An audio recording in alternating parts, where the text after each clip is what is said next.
तो नमस्कार दोस्तों, न्यूज़ टीवी में फिर से आपका स्वागत है। चौधरी साहब से एक नया सवाल मैं पूछने की कोशिश करूंगा कि सर कि ये एक और हंगामा हुआ था बीच में अभी कि उल्लासनगर म्यूनसिपल कॉरपोरेशन के 2 स्कूल्स ₹1 की रेंट पे दिए गए हैं सिंधु एजुकेशन सोसाइटी को, SES को, जिसके ऊपर काफ़ी हंगामा हुआ था कि इसमें टेंडर्स प्रॉपरली फॉलो नहीं हुआ, जो रूल्स रेगुलेशन है टेंडर्स फ्लोट नहीं किए गए, ₹1 की रेंट पे क्यों दिए गए, पब्लिक नाराज़ हो गई या कुछ कॉरपोरेटर्स अपोजिशन पार्टी वाले हैं, कुछ उन्होंने अपोजिशन ने अपना नाराज़गी जाहिर की थी। तो इसके ऊपर what light you can throw कि ये किसका प्रपोजल था और कैसे और क्यों पास हुआ, या इसमें कुछ चेंजेस करने की आशंका है आपको? नहीं, ये प्रस्ताव तो अपोजिशन वाले ने लाया था। अपोजिशन के जो नगर सेवक है उन्होंने अशासकीय प्रस्ताव करके एजेंडा पे लाया था और उन्होंने लाया था और वो चर्चा हो गई। उस मीटिंग के चर्चे में मैं नहीं था, लेकिन फिर भी जो किसी ने उसको मंजूरी दी है उसका जैसे ही ये मंजूरी हुई, महानगर पालिका के 2 स्कूल रेंट पे देने का काम हो रहा है, ठराव पास हुआ है, वैसे ही हमने वो ठराव महापौर को बोल के वो ठराव पास करने के लिए विरोध किया। महापौर को बताया कि ये ठराव नहीं होना चाहिए और उस पर हमारी चर्चा चालू है और वो ठराव मंजूर जब भी हुआ होगा महासभा में, लेकिन अभी तक आयुक्त के पास महापौर के तरफ से पीठासन अधिकारी करके उनके तरफ से गया नहीं है और वो जाएगा, जाने नहीं देंगे, उसके ऊपर चर्चा करेंगे और ये रेंट पे जो स्कूल देने की बात हो रही है उसको हम रोक लगाने की कोशिश करेंगे। तो सर मतलब फाइनल अप्रूवल कॉम्पिटेंट अथॉरिटी हमारे कमिश्नर साहब है, वो देंगे, लेकिन बीजेपी इसको सपोर्ट कर रही है कि हम देंगे ₹1 की रेंट पे। मुझे इंटरव्यू में ऐसे कहा गया था बीजेपी के प्रेसिडेंट ने, तो लेकिन शिवसेना इसको विरोध कर रही है। आप चाहते हैं कि प्रॉपर टेंडर फ्लोट हो। आपका विचार है कि ₹1 की ना देने की वजह है कि उसमें कुछ और चेंजेस आएंगी तो थोड़ी इनकम, महापालिका का इनकम सोर्स बढ़ना चाहिए, महानगर पालिका का इनकम सोर्स बढ़ना चाहिए।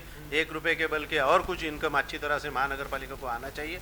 इस बात पे हम चर्चा करके वो प्रस्ताव को क्या करना है, कैसा करना है, उसके लिए हमारी पार्टी की तरफ से महापौर के माध्यम से हम सोच रहे हैं। ये लेकिन म्यूनसिपल कॉरपोरेशन के पास बजट तो अच्छी है, वो खुद क्यों नहीं चला सकते? ऐसा है कि महानगर पालिका के पास बजट है, स्कूल्स है, महानगर पालिका खुद चला रही है, चलाती है, कई सारा करोड़ों रुपया खर्चा कर रहे हैं, लेकिन जो पढ़ने वाले बच्चे जो है वो जरा महानगर पालिका के स्कूल के तरफ देखने का नज़रिया उनका अलग है।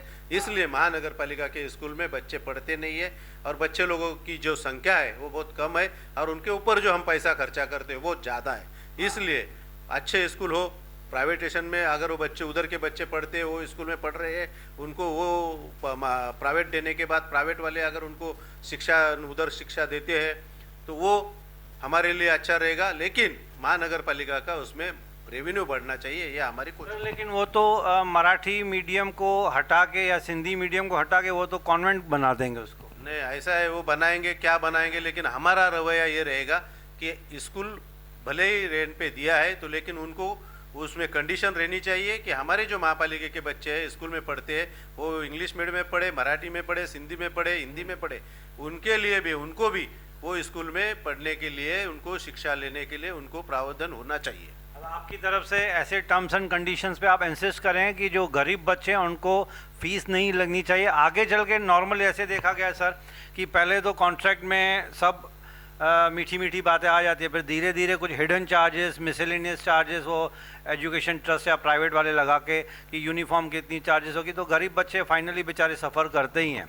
तो आपके हिसाब से मतलब टर्म्स एंड कंडीशंस इतने स्ट्रिक्ट रखना चाहते हैं कि फ्री मतलब कम्प्लीटली फ्री?